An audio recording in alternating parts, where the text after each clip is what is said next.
Vijayanagara channel ವೀಕ್ಷಕರಿಗೆ ನಮಸ್ಕಾರ. ವಿಜಯನಗರ ವಾರ್ತೆಗಳಿಗೆ ಸ್ವಾಗತ. ಮುಖ್ಯಾಂಶಗಳು.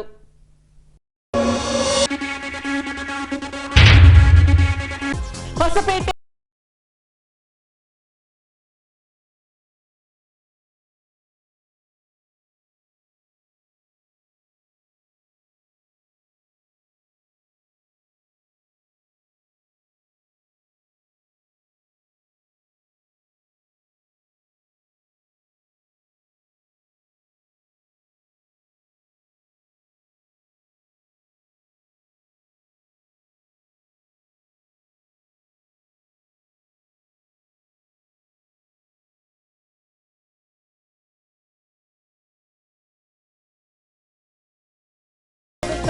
ಪ್ರಮುಖ ದೇವಾಲಯಗಳನ್ನು ವೀಕ್ಷಿಸಿದ ತಂಡ, ಸಾಥ್ ನೀಡಿದ ಜಿಲ್ಲಾಧಿಕಾರಿಗಳು. ಈಗ ವಾರ್ತೆಗಳ ವಿವರ. ಹೊಸಪೇಟೆ ರಾಜ್ಯದ ಪ್ರಮುಖ ಪ್ರವಾಸೋದ್ಯಮ ಕೇಂದ್ರ ಹಾಗೂ ಕೈಗಾರಿಕಾ ಕೇಂದ್ರವಾಗಿರುವ ಹಿನ್ನೆಲೆಯಲ್ಲಿ ಪ್ರಯಾಣಿಕರ ದೃಷ್ಟಿಯಿಂದಾಗಿ ಹೆಚ್ಚುವರಿ ರೈಲು ಸಂಚಾರದ ಅವಶ್ಯವಿದೆ. ಹಾಗಾಗಿ ಹೊಸಪೇಟೆ ಮಂಗಳೂರು ನಡುವೆ ನೇರ ರೈಲು ಸಂಪರ್ಕ ಕಲ್ಪಿಸುವಂತೆ ರೈಲ್ವೆ ಇಲಾಖೆಗೆ ಆಗ್ರಹಿಸಲಾಗಿದೆ. ಈ ಅಂಶಕ್ಕೆ ಸಂಬಂಧಿಸಿದಂತೆ ಹೊಸಪೇಟೆ ರೈಲ್ವೆ ನಿಲ್ದಾಣಕ್ಕೆ ಆಗಮಿಸಿದ ವಿಜಯನಗರ ರೈಲ್ವೆ ಅಭಿವೃದ್ಧಿ ಕ್ರಿಯಾ ಸಮಿತಿಯು ಹುಬ್ಬಳ್ಳಿ ನೈಋತ್ಯ ರೈಲ್ವೆ ವಲಯದ ಪ್ರಧಾನ ವ್ಯವಸ್ಥಾಪಕರಿಗೆ ಮನವಿ ಸಲ್ಲಿಸಿ ಹೊಸಪೇಟೆ ಮಂಗಳೂರು ನಡುವೆ ನೇರ ರೈಲು ಸಂಪರ್ಕ ಕಲ್ಪಿಸಿ ಪ್ರಯಾಣಿಕರ ಹಿತ ಸೇರಿದಂತೆ ಸರಕು ಸಾಗಾಣಿಕೆಗೆ ಅನುವು ಮಾಡಿಕೊಡುವಂತೆ ಆಗ್ರಹಿಸಿದ್ದಾರೆ. ಆತ್ಮೀಯರೇ, ಎಲ್ಲರಿಗೂ ನಮಸ್ಕಾರಗಳು. ವಿಜಯನಗರ ರೈಲ್ವೆ ಹೋರಾಟ ಸಮಿತಿ ವತಿಯಿಂದ ಇವತ್ತು ನಮ್ಮ ಬೇಡಿಕೆಗಳ ಈಡೇರಿಕೆಗಾಗಿ ಹೊಸಪೇಟೆಯ ಪ್ರಾದೇಶಿಕ ರೈಲ್ವೆ ಅಧಿಕಾರಿಗಳ ಮೂಲಕ ನೈಋತ್ಯ ರೈಲ್ವೆ ವಲಯದ ಪ್ರಧಾನ ವ್ಯವಸ್ಥಾಪಕರಿಗೆ ಒಂದು ಮನವಿ ಪತ್ರವನ್ನು ಈಗಷ್ಟೇ ಸಲ್ಲಿಸಿದ್ದೀವಿ. ಮನವಿ ಪತ್ರದ ಒಂದು ಪ್ರಮುಖ ಬೇಡಿಕೆ ಏನೆಂದರೆ, ಒಂದು ವಿಚಾರವನ್ನು ಹೇಳ್ತೇನೆ.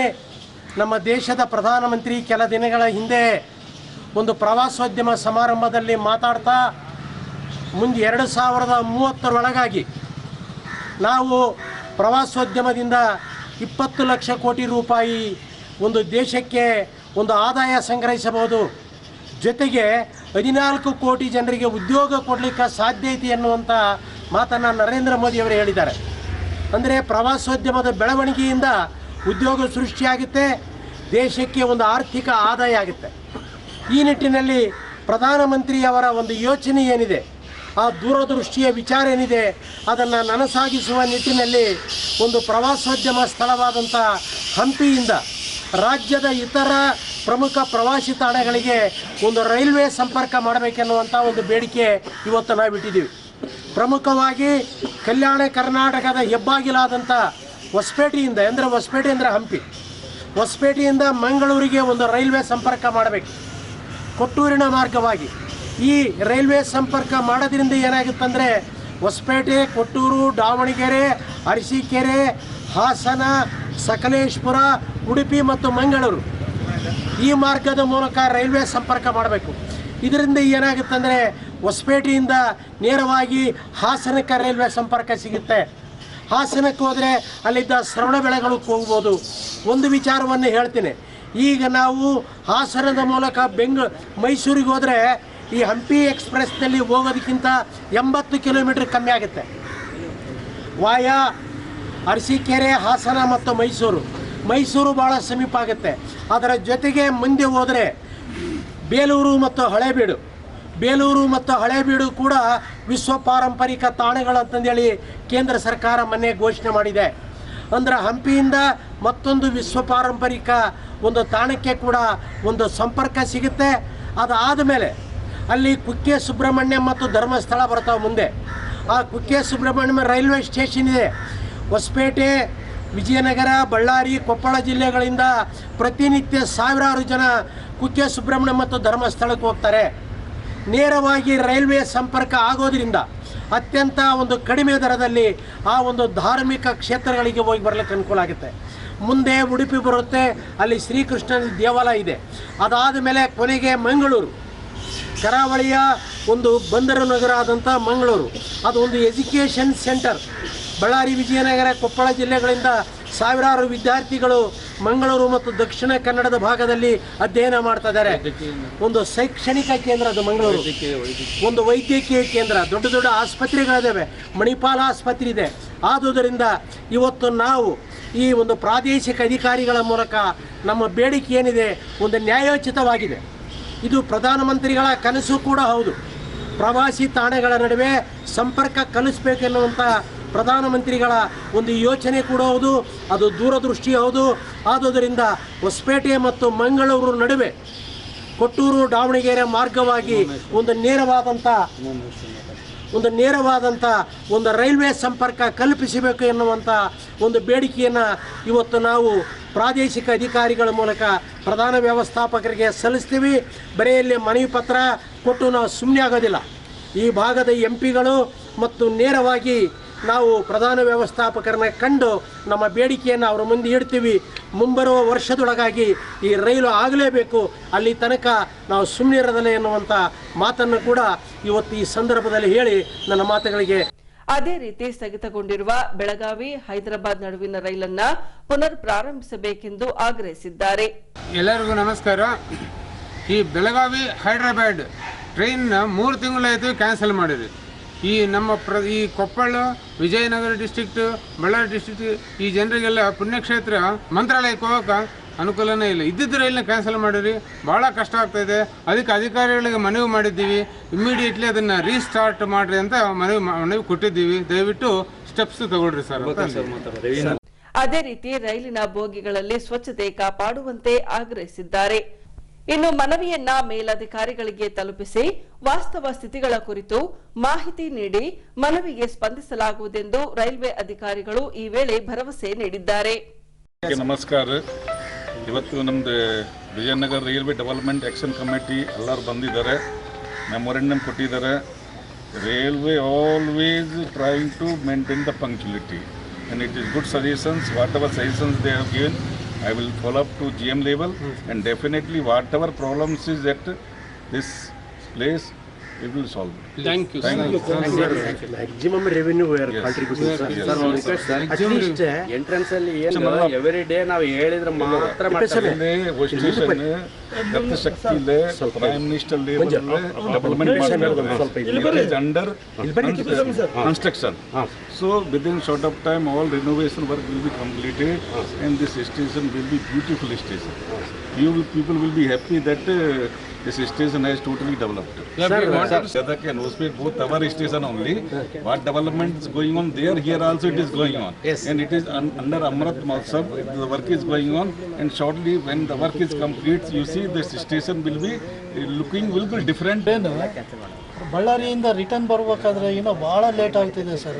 11-11:30ವರೆಗೆ ಲೇಟ್ ಆಗ್ತಿದೆ. ಅದನ್ನ ಟೈಮಿಂಗ್ಸ್ ಸ್ವಲ್ಪ ನಮಗೆ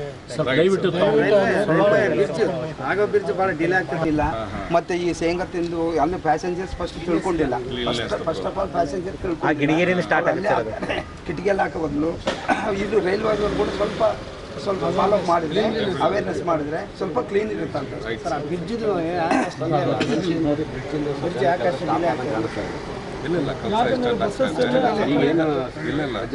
ಕಂಟಿನ್ಯೂ ಮಾಡ್ತಾ ಇದ್ದಾರೆ. ಈಗ ಸ್ವಲ್ಪ ಇದೆ ಮಳೆ ಕಾಲ ಇತ್ತಲ್ಲ, ಇದಕ್ಕೆ ಅವರು ಸ್ಟಾಪ್ ಮಾಡಿದ್ದಾರೆ. ಸರ್, ನಮ್ಮ ಸ್ನೇಹಿತರು ಎಲ್ಲರಲ್ಲಿ ಹೊಸಪೇಟೆಯಿಂದ ಹುಬ್ಬಳ್ಳಿಗೆ ಹೋಗಲಿಕ್ಕೆ ಒಂದು ಪ್ರಾವಿಷನ್ ಇದೆ, ಆರ್ಡರ್ ಇದೆ. ಸ್ಲೀಪರ್ ಅನ್ರಿಸರ್ವ್ಡ್ ಕೋಚ್ನಲ್ಲಿ ಮಾಡಿದ್ದಾರೆ, ಅದನ್ನು ಆರ್ಡರ್ ಮಾಡಿದ್ದಾರೆ. ಈ ಹಂಪಿ ಎಕ್ಸ್ಪ್ರೆಸ್ ಮಾಡಿದ್ದಾರೆ, ಅಮರಾವತಿ ಎಕ್ಸ್ಪ್ರೆಸ್ನಲ್ಲಿ ಹೊಸಪೇಟೆಯಿಂದ ಹುಬ್ಬಳ್ಳಿಗೆ ಸ್ಲೀಪರ್ನಲ್ಲಿ ಜನರಲ್ ಟಿಕೆಟ್ ತಗೊಂಡು ಹೋಗ್ಬೋದು, ಪ್ರಾವಿಷನ್ ಇದೆ. ಅಲ್ಲಿ ಕಮರ್ಷಿಯಲ್ ಡಿಪಾರ್ಟ್ಮೆಂಟ್ ಆರ್ಡರ್ ಕೊಟ್ಟಿದ್ದಾರೆ. ಬಟ್ TCಗಳು ಏನು ಮಾಡ್ತಾರೆ, ಅವ್ರು ಆಬ್ಜೆಕ್ಷನ್ ಮಾಡ್ತಾರೆ. ಆರ್ಡರ್ ಇದ್ರೆ ಕೊಡಿ, ದಯವಿಟ್ಟು ಯಾಕಂದ್ರೆ ವಾಟ್ ಎವರ್ ದ ಫೆಸಿಲಿಟಿ ನನಗಿದ್ರೆ ನಾನು ಎಲ್ಲ ಅಡ್ವೈಸ್ ಮಾಡ್ತೀನಿ. ನಿಮಗೆ ಯಾರಿಗೇನು TC ಡಿಸ್ಟರ್ಬ್ ಮಾಡಬಾರದು. So what ever the facility. ಕಳೆದ ಕೆಲ ದಿನಗಳಿಂದ ನಗರದಲ್ಲಿ ಸುರಿಯುತ್ತಿರುವ ಭಾರೀ ಮಳೆಯಿಂದಾಗಿ ನಗರದ ಕೆಲ ಏರಿಯಾಗಳಲ್ಲಿನ ರಸ್ತೆ ಹಾಳಾಗಿವೆ.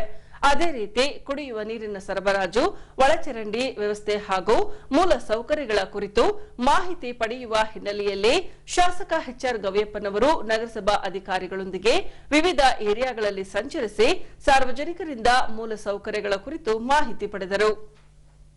ಹೀಗೆ ಹೊಸಪೇಟೆ ನಗರಸಭಾ ಅಧಿಕಾರಿಗಳೊಂದಿಗೆ ನಗರದ ಎನ್ಸಿ ಕಾಲೋನಿ, ಎಸ್ಎಲ್ ಚೌಕಿ, ಮಲ್ಲಮ್ಮನ ಗದ್ದೆ, ಮೀನಾಕ್ಷಿ ಲೇಔಟ್, ಮಹಾವೀರ ಶಾಲಾ ಹಿಂಭಾಗ, ಗವಿಸಿದ್ದೇಶ್ವರ ಕಾಲೋನಿಗಳಲ್ಲಿ ಸಂಚರಿಸಿ ರಸ್ತೆ ದುರಸ್ತಿ ಕಾರ್ಯ, ಒಳಚರಂಡಿ ವ್ಯವಸ್ಥೆ ಹಾಗೂ ಕುಡಿಯುವ ನೀರಿನ ವ್ಯವಸ್ಥೆ ಕುರಿತು ಆಯಾ ಭಾಗದ ನಿವಾಸಿಗರಿಂದ ಮಾಹಿತಿ ಪಡೆದರು.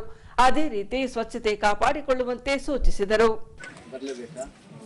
ಈ ಎತ್ತರ ಬರುತ್ತಂತ ಇಲ್ಲ, ಇಲ್ಲಿ ಕಟ್ ಮಾಡಿಬಿಡ್ರ ಅದು ಮೇಲೆ ಕಟ್ ಮಾಡಿ ಆಮೇಲೆ ಇಲ್ಲಿ ಏನಿಲ್ಲ ಮೇಡಮ್, ಈ ರೋಡ್ ಐತಲ್ಲ ಸ್ವಲ್ಪ ಸ್ಲೋಪ್ ಮಾಡಿಬಿಟ್ರೆ ನೀರು ಅಲ್ಲಿ ಹೋಗುತ್ತೆ. ಭಾಳ ಟೆಕ್ನಿಕಲ್ ಕೆಲಸ ಮಾಡ್ಬೇಕು ಮೇಡಮ್. ಏನು ಪ್ರಾಬ್ಲಮ್ ಆಗ್ತಾವೋ ಅದಕ್ಕೆ ಸೊಲ್ಯೂಷನ್ ರೂಪದಲ್ಲಿ ನೀವು ಕೆಲಸ ಮಾಡ್ಬೇಕು. ಫ್ಲೋ ಈ ಕಡೆ ಇರ್ತದೆ, ಒಂದು ಸೈಡ್ ಬಂದ್ರೆ ಅಂದ್ರೆ ಮೇಡಮ್ ಡ್ರೈನ್ ಒಂದ್ಸಲ ಮಾಡಿದ್ರೆ ಈ ತರ ಇರಬಾರ್ದು ನಮಗೆ. ಆಂಧ್ರದಾಗ ನೋಡ್ರಿ ಏನು ಮಾಡಿದ್ರೆ ಮನೆಯಿಂದ ಡೌನ್ ಮನೆಗಳಿಂದ ಮತ್ತೆ ಈ ಕಡೆ ತಗೊಳಕ್ಕೆ ಟ್ರೈನ್ ಕಡೆ ಒಂದು ಟ್ರೈನ್ ಕಡೆ ನೀರು ಒಂದು ಕಡೆ ಫ್ಲೋ ಆಗ್ತಾ ಇದೆ, ಮನೆ ಇದಾಗಿದೆ, ಎಲ್ಲ ಕಡೆ ಭಾಳ ಗಮನ ಮಾಡಿದ್ವಿ. ರೋಡ್ ಮಾಡಿದ್ವಿ ಅಂತ ಮಾಡೋದು, ರೋಡ್ ಮಾಡಿ ಮನೆಗೆ ಹೋಗ್ತಾ ಇದೆ. ಜನ ಏನಂತಾರ ಅವ್ರ ಕಷ್ಟ ಸುಖ ತಿಳ್ಕೊಳ್ಬೇಕು. ಅವ್ರು ಬೈದ್ರು ಕೂಡ ನಾನು, ಯಾಕಂದ್ರೆ ಅವ್ರ ಪ್ರೀತಿನಿಂದ ಬೈತಾರ, ಮಾಡ್ತಾನೆ ಅಂತೇಳಿ. ಇಲ್ಲಾಂದ್ರೆ ಯಾಕೆ ಬೈತಾರೆ ಹೇಳ್ತಾರೆ. ಮತ್ತೆ ನಿಮ್ಮ ಸಂಕಟ ಹೇಳ್ಕೊಬೇಕಂದ್ರೆ ಮತ್ತೆ ನೀವು ಧ್ವನಿ ಎತ್ತದನ್ನೇ ಅಲ್ಲ. ಹಂಗಾಗಿ ನಾನು ಎಲ್ಲ ಕಡೆ ಬರ್ತಾ ಇದ್ದೀನಿ, ಬಂದೆಲ್ಲರೂ ಮಾತಾಡಿಸ್ಕೊಂಡು ನಿಮ್ಮ ಕಷ್ಟ ಸುಖ ತಿಳ್ಕೊಂಡು ಮಾಡ್ತೀನಿ. ಸೌಕರ್ ದುವಾ ಕರೋ, काम सभी आसान होने का दुआ करो.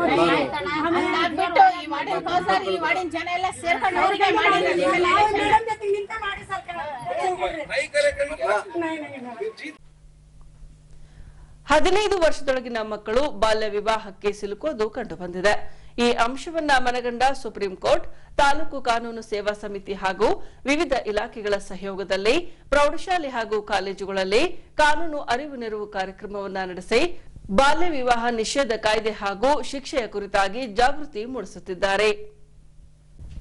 ಈ ಅಂಶಕ್ಕೆ ಸಂಬಂಧಿಸಿದಂತೆ ಹೊಸಪೇಟೆ ನಗರದ ವಾಸವಿ ಪ್ರೌಢಶಾಲೆಯಲ್ಲಿ ತಾಲೂಕು ಕಾನೂನು ಸೇವಾ ಸಮಿತಿಯಿಂದ ಕಾನೂನು ಅರಿವು ನೆರವು ಕಾರ್ಯಕ್ರಮ ಕೈಗೊಳ್ಳಲಾಗಿತ್ತು. ಈ ಭಾಗವಾಗಿ ಹೊಸಪೇಟೆ ನ್ಯಾಯಾಲಯದ ನ್ಯಾಯಾಧೀಶರಿಂದ ಬಾಲ್ಯ ವಿವಾಹ ವಿಶೇಷ ಕಾನೂನು 2006 ಹಾಗೂ ಲೈಂಗಿಕ ಅಪರಾಧಗಳಿಂದ ಮಕ್ಕಳನ್ನ ರಕ್ಷಿಸುವ ಕಾಯ್ದೆ 2012ರ ಕುರಿತಾಗಿ ಮಕ್ಕಳಲ್ಲಿ ಜಾಗೃತಿ ಮೂಡಿಸಿದರು. ಸುಪ್ರೀಂ ಕೋರ್ಟ್ ಅಂದ್ರೆ ಗೊತ್ತಾ? ಎಲ್ಲೈತದು?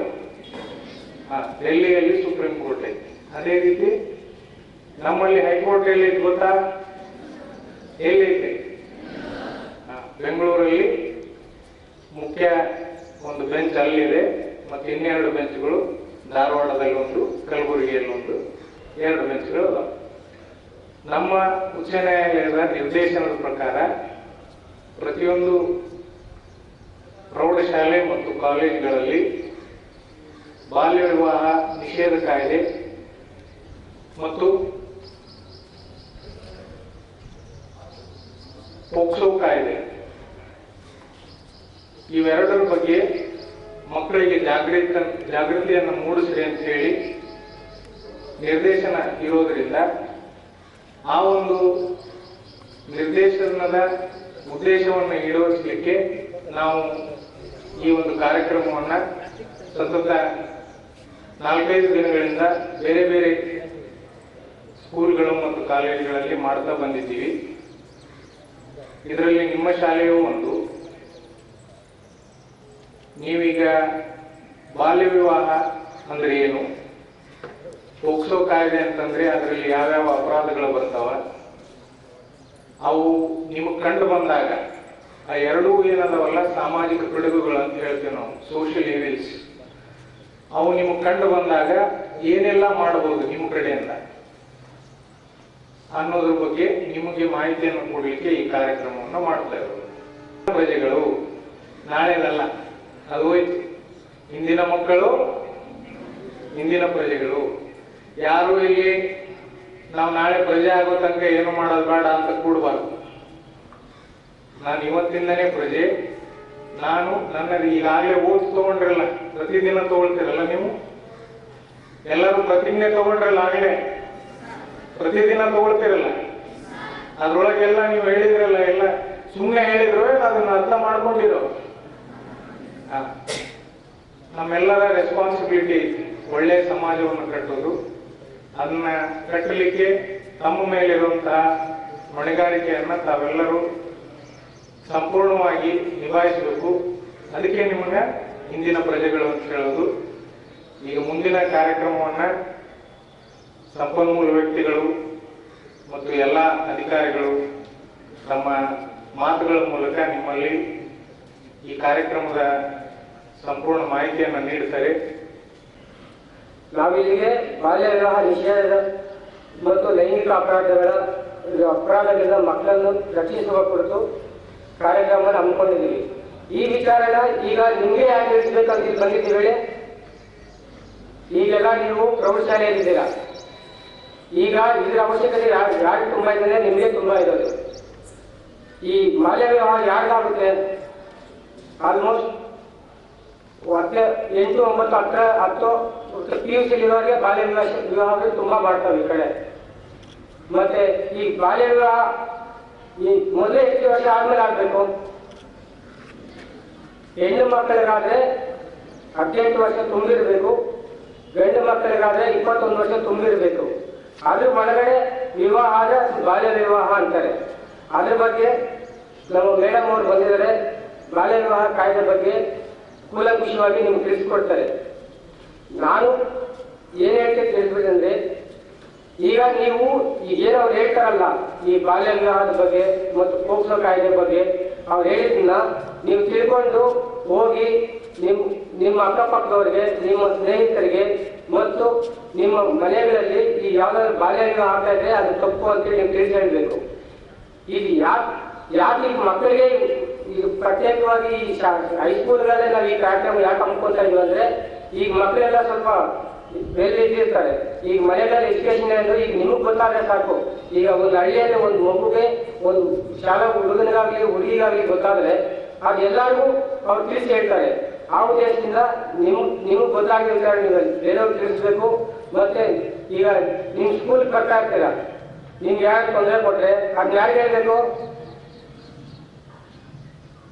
ಯಾರಿಗೆ ಹೇಳ್ತೀರಾ? ನಿಮ್ಗೆ ತೊಂದರೆ ಆದ್ರೆ ನಿಮ್ ಟೀಚರ್ಗೆ ಹೇಳ್ಬೇಕು. ಇಲ್ಲ ಅಂದ್ರೆ 1088 ಸಹಾಯ ಮಾಡಿ ಇರ್ತದೆ, ಅದಕ್ಕೆ ಕಾಲ್ ಮಾಡಿ ಹೇಳ್ಬೋದು. ಅಂದ್ರೆ ನೀವು ಹೇಳಿದ್ರೆ ನಿಮ್ ಹೆಸರನ್ನ ಯಾರು ಎಲ್ಲೂ ಇದು ಬಹಿರಂಗ ಪಡಿಸೋದಿಲ್ಲ, ಅದನ್ನ ಗೌಪ್ಯವಾಗಿರ್ತಾರೆ. ಮತ್ತೆ ಈ ಬಾಲ್ಯ ವಿವಾಹದ ಬಗ್ಗೆ ಮತ್ತು ಪೋಕ್ಸೋ ಕಾಯ್ದೆ ಬಗ್ಗೆ ನಮ್ಮ ಸಂಪನ್ಮೂಲ ವ್ಯಕ್ತಿಗಳು ಸವಿಸ್ತಾರ ತಿಳಿಸ್ಕೊಡ್ತಾರೆ. ನಾನು ತಮ್ಮಲ್ಲಿ ಕಳಕಳಿಯಿಂದ ಕೇಳ್ಬೋದು ಅಂದ್ರೆ, ಇದನ್ನ ಏನ್ ತಿಳ್ಕೊತೀರಲ್ಲ ಇವತ್ತು ಅದನ್ನ ನೀವು ತಿಳ್ಕೊಂಡು ಮತ್ತೆ ನಿಮ್ಮ ಜೀವನದಲ್ಲಿ ಯಾವತ್ತಾದ್ರೂ ಆ ಥರ ಘಟನೆಗಳು ನಿಮ್ಮ ಮುಂದೆ ಸಂಭವಿಸಿದ್ರೆ ಅದಕ್ಕೆ ಪ್ರತಿರೋಧ ವ್ಯಕ್ತಪಡಿಸಬೇಕು.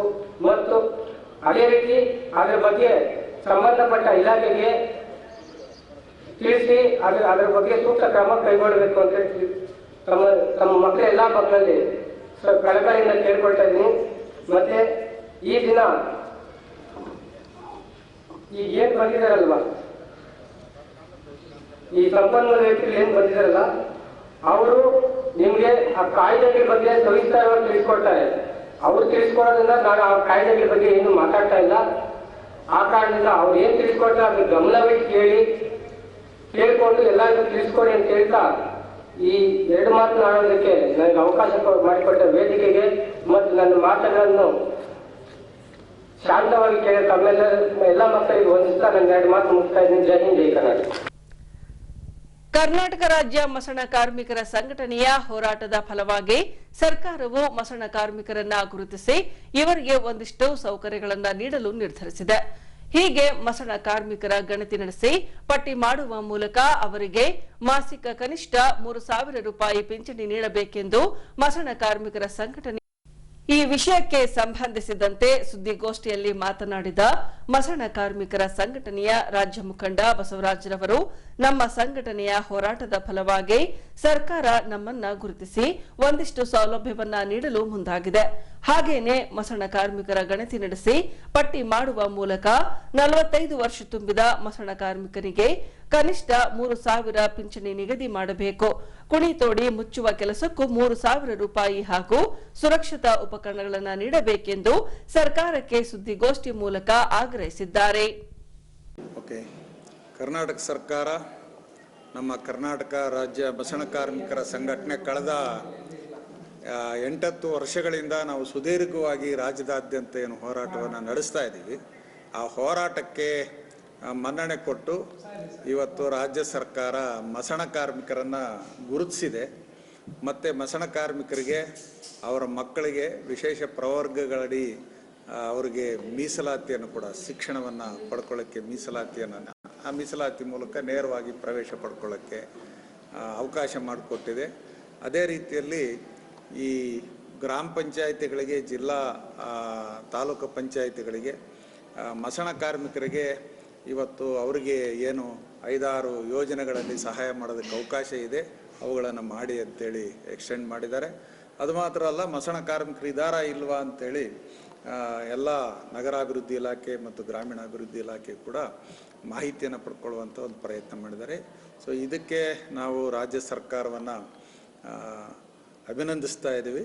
ಆದರೆ ಈ ಎಲ್ಲ ಸೌಲಭ್ಯಗಳು ನಮ್ಮ ಮಸಣ ಕಾರ್ಮಿಕರಿಗೆ ಸಿಗಬೇಕು, ಪ್ರಯೋಜನ ಆಗಬೇಕು ಅನ್ನೋದಾದರೆ ಅವರಿಗೆ ನೀವು ಇವತ್ತು ಸರ್ಟಿಫಿಕೇಟ್ ಮಾಡಬೇಕಾಗತ್ತೆ, ಅಥವಾ ಅವರನ್ನು ಗುರುತು ಮಾಡಬೇಕಾಗತ್ತೆ, ಅವರನ್ನು ಒಂದು ಗಣತಿ ಮಾಡಿ ಒಂದು ವಿಶೇಷ ಪಟ್ಟಿಯನ್ನು ಮಾಡಬೇಕಾಗತ್ತೆ. ದೇವದಾಸಿ ಮಹಿಳೆಯರನ್ನು ಹೆಂಗೆ ಸರ್ವೆ ಮಾಡಿ ಪಟ್ಟಿ ಮಾಡಿದ್ದೀರಿ, ಅದೇ ಮಾದರಿಯಲ್ಲಿ ಬಿಟ್ಟಿ ಚಾಕ್ರಿಯಲ್ಲಿ ತೊಡಗಿರ್ತಕ್ಕಂಥ ಮಸಣ ಕಾರ್ಮಿಕರು ಕೂಡ ನೀವು ಗಣತಿ ಮಾಡಬೇಕು ಅಂತ ನಾವು ಒತ್ತಾಯ ಮಾಡ್ತಾ ಇದ್ದೀವಿ. ಆ ರೀತಿ ಗಣತಿ ಮಾಡಿ ಯಾರಿಗೆ 45 ವರ್ಷ ವಯಸ್ಸಾಗಿದೆ ಅವರಿಗೆ ಕನಿಷ್ಠ 3,000 ರೂಪಾಯಿ ಪೆನ್ಷನ್ ನಿಗದಿ ಮಾಡಬೇಕು.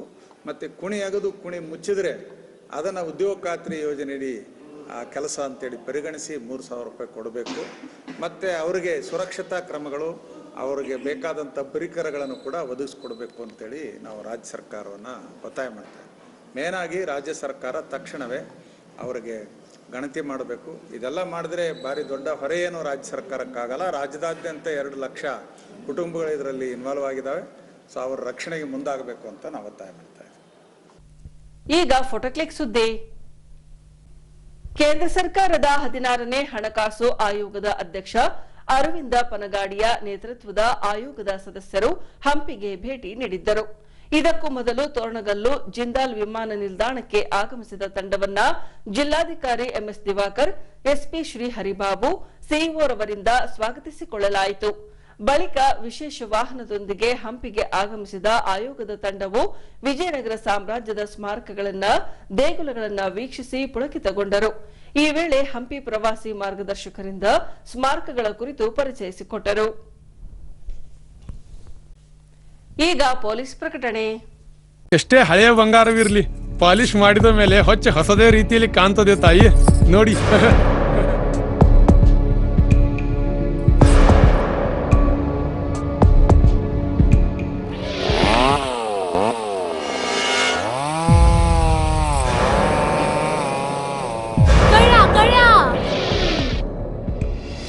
ತಾಯಿ, ನಿಮ್ ಮೈ ಮೇಲೆ ಅದು ಹೊಲಸು ಬಿದ್ದಿದೆ.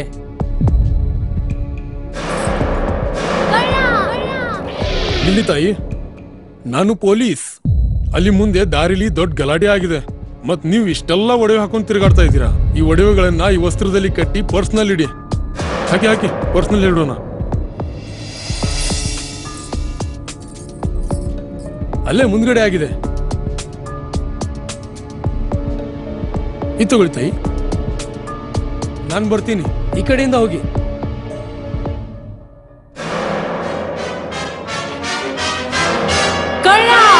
ಇಂತಹ ಮೋಸದ ಸಂಗತಿ ನಿಮಗೂ ನಡೆಯಬಹುದು. ತಮ್ಮ ಬೆಲೆ ಬಾಳುವ ಒಡವೆ ಆಭರಣ ವಸ್ತುಗಳನ್ನು ಎಚ್ಚರಿಕೆಯಿಂದ ಕಾಪಾಡಿ.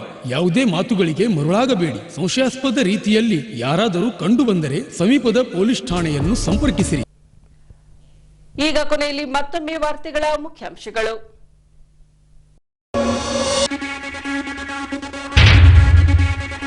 ಹೊಸಪೇಟೆ